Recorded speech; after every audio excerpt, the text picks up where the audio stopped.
Shalom Bapak, Ibu, Saudara-saudara sekalian dalam kasih Tuhan Yesus Kristus.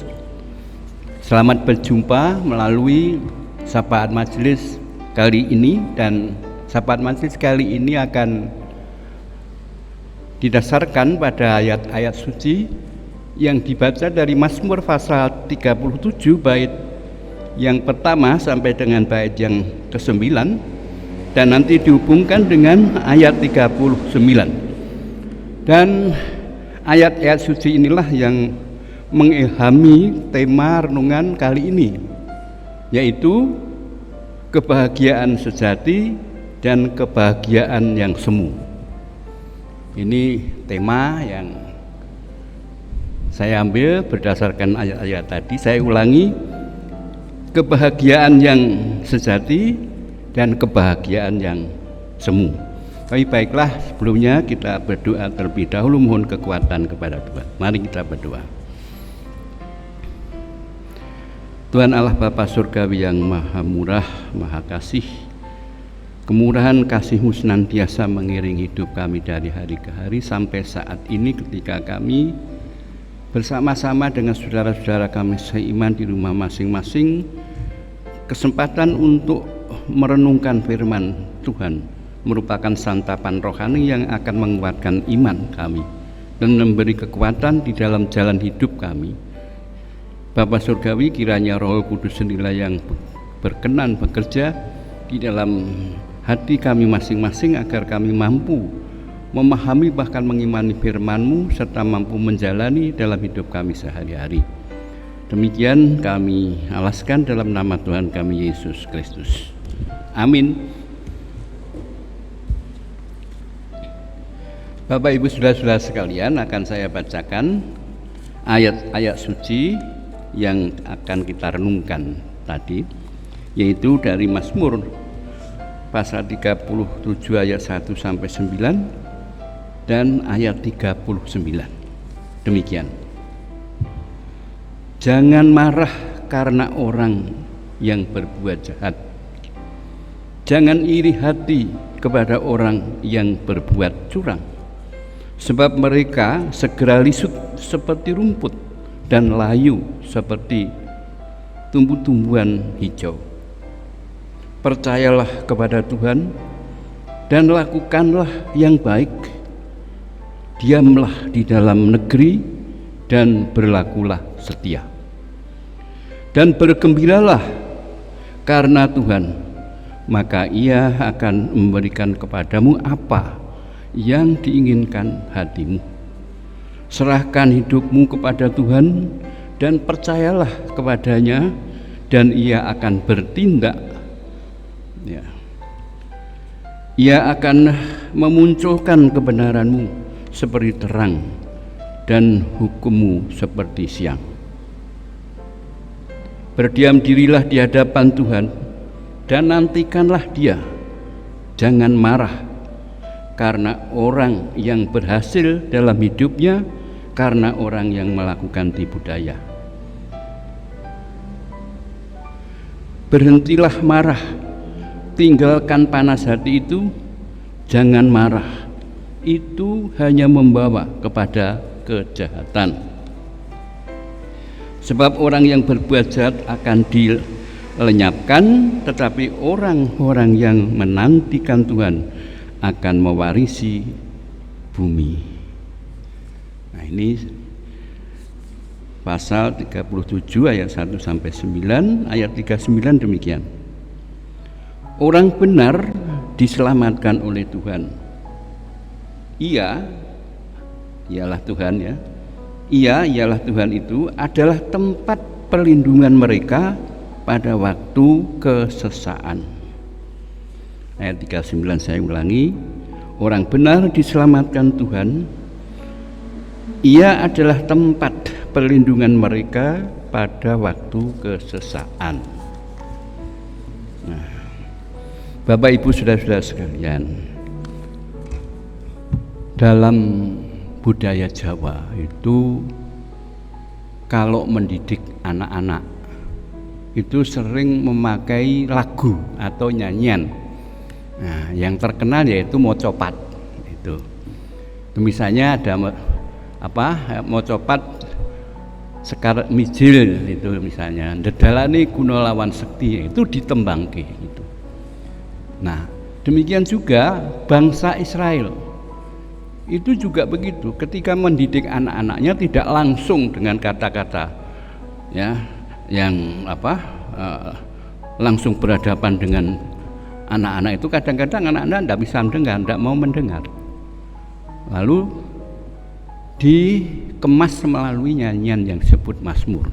Nah, Mazmur 37 itu merupakan salah satu daripada Mazmur atau nyanyian pengajaran.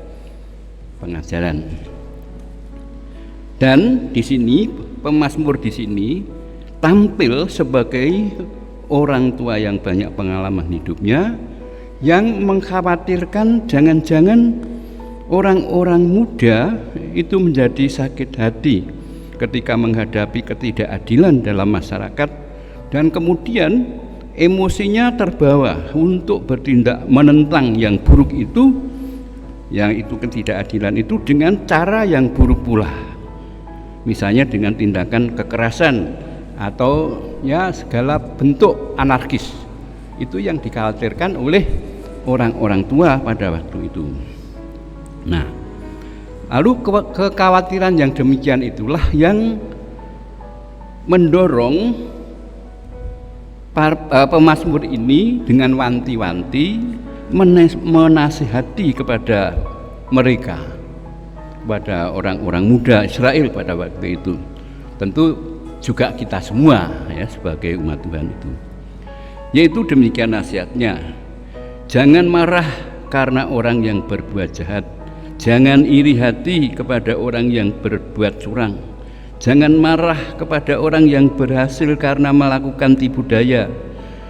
Berhentilah marah, tinggalkan panas hati itu, sebab marah itu hanya membawa kepada kejahatan.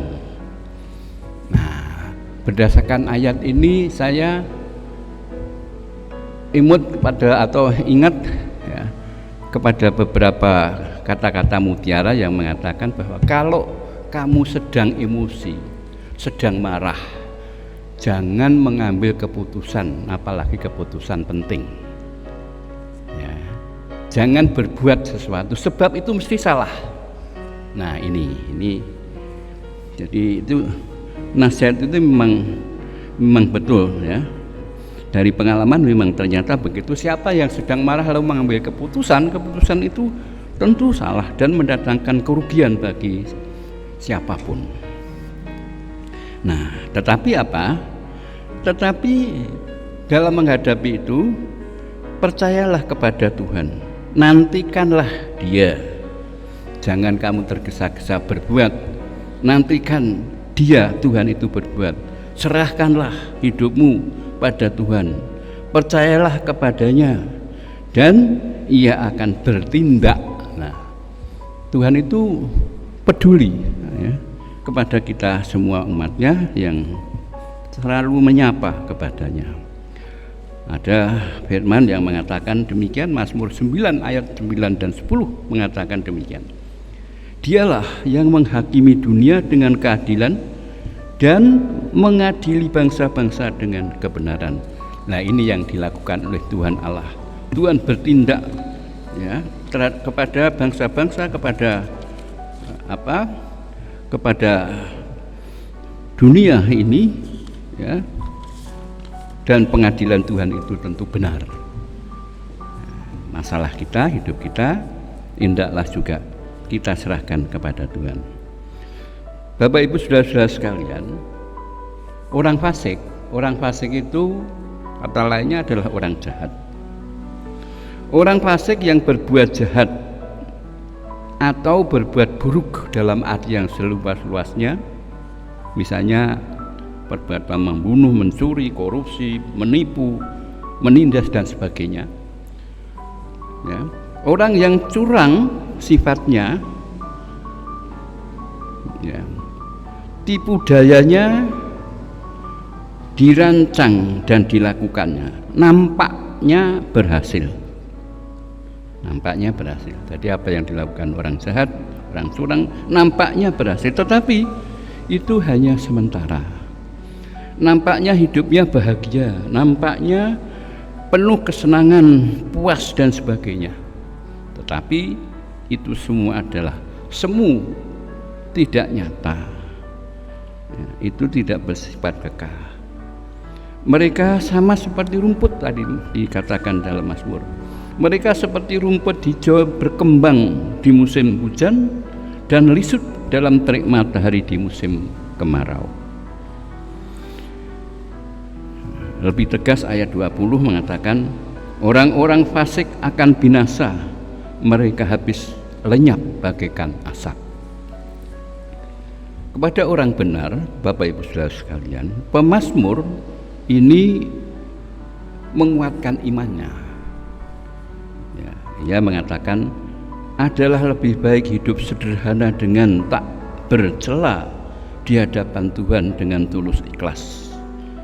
Lebih baik, ini ada firman lagi dikatakan, lebih baik yang sedikit pada orang benar daripada berlimpah pada orang fasik.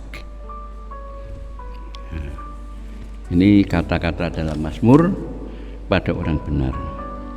Walaupun dalam kenyataan hidup memang, kenyataan hidup di dunia ini memang bisa saja ya, orang percaya tidak luput dari kesusahan umum. Ya, kesusahan umum artinya seperti yang dirasakan oleh orang-orang yang bukan orang percaya. Misalnya apa? Kesusahan umum itu bisa disebabkan karena apa? Haknya dirampas orang lain. Ini menimbulkan kesusahan. Ya, orang Kristen bisa saja mengalami itu. Lalu karena juga difitnah atau disolimi oleh orang lain, itu menjadi susah. Ya.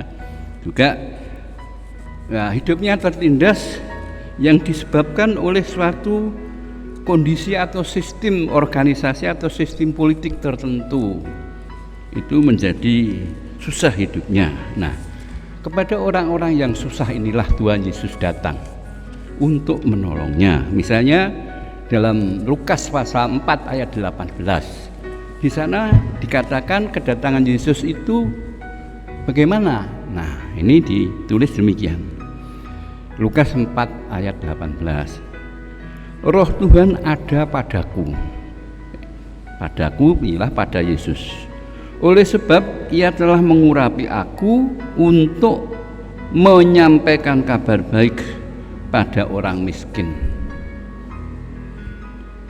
Ia telah mengutus aku untuk memberitakan pembebasan kepada orang-orang tawanan, penglihatan bagi orang buta, untuk membebaskan orang-orang tertindas, untuk memberitakan tahun rahmat Tuhan telah datang. Nah, ini ayat-ayat ini jiwanya menunjukkan bahwa kedatangan Yesus itu peduli terhadap orang-orang yang mengalami berbagai macam kesusahan hidup, karena kemiskinan, karena ditawan, tidak salah tetapi ditawan, karena memang cacat jasmani, ya, karena tertindas oleh berbagai sebab, ya juga karena lapar dan sebagainya. Ya, Tuhan Yesus datang ke sana.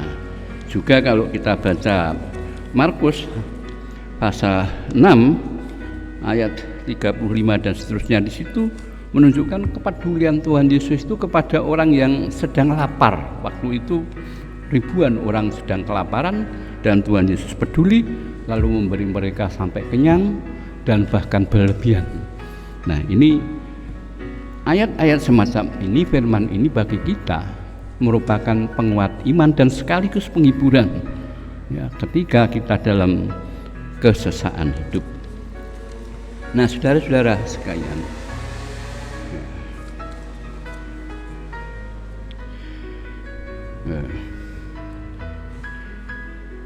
walaupun orang-orang tadi, orang-orang Kristen itu toh bisa saja mengalami apa? Kesusahan, tetapi mereka namanya, nama baik dan nyawanya akan selamat di tengah-tengah bahaya. Jadi tidak takut akan bahaya. Itu seperti bunyi Mazmur 23 juga begitu.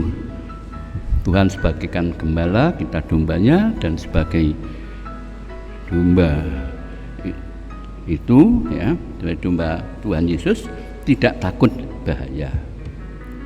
Nah, ya, orang benar diselamatkan Tuhan. Ia adalah tempat perlindungan mereka pada waktu kesesaan. Nah, ini ayat ini baik sekali kita pegangi, kita syukur, kita apalkan ya. Gini, saya ulangi, orang-orang benar diselamatkan Tuhan. Tuhan adalah tempat perlindungan mereka pada waktu mereka dalam kesesaan. Mereka akan jadi kenyang, ya, orang percaya itu mereka akan jadi kenyang pada hari kelaparan, dan apabila jatuh tidak sampai tergeletak. Tergeletak itu ya tidak bisa apa-apa, jatuh tidak bisa apa-apa. Nah, orang benar dapat menikmati kebahagiaan sejati, kesejahteraan yang melimpah kelak. Dan sekarang tanda-tanda hidup bahagia sejahtera itu dapat dirasakan, dan kesempurnaannya memang sedang menanti. Orang benar yang suka hidup damai mempunyai masa depan yang pasti, tetapi para pendurhaka atau orang-orang fasik, masa depannya akan dilenyapkan. Bapak Ibu Saudara sekalian, sebagai penutup dari renungan ini, saya membacakan sebuah kesaksian dari Mazmur, yaitu demikian. Dahulu aku muda, sekarang telah menjadi tua, tetapi tidak pernah kulihat orang benar ditinggalkan Tuhan. Apabila jatuh, tidaklah sampai tergeletak, sebab Tuhan menopang tangannya. Kiranya Tuhan Yesus memberkati kita. Amin. Kita tutup dengan doa. Mari kita berdoa. Bapa Surgawi yang maha murah, kemurahan-Mu dinyatakan ketika Tuhan peduli kepada kami, yang Tuhan nyatakan melalui kedatangan Yesus Kristus, yang peduli kepada orang lapar, orang miskin, orang tertawan, orang buta, semua yang menderita. Tuhan berkenan menolongnya. Tuhan merupakan tempat perlindungan bagi siapapun yang sedang dalam keadaan kesesaan hidup. Ya Bapa Surgawi, kiranya firman Tuhan ini oleh kuasa Roh Kudus tertanamkan di dalam hati kami masing-masing, agar kami menjalani hidup ini dengan iman yang kuat, dengan penuh rasa syukur dan semangat bagi kemuliaan nama Tuhan, dan semangat bagi pembangunan kerajaan-Mu dan juga gereja-Mu di dunia ini. Demikian doa kami ya Tuhan. Ampunilah segala dosa kekurangan kami, yang semuanya itu hanya kami alaskan dalam penanggungan Putra-Mu yang tunggal, Juru Selamat kami yang hidup, Tuhan kami Yesus Kristus. Amin.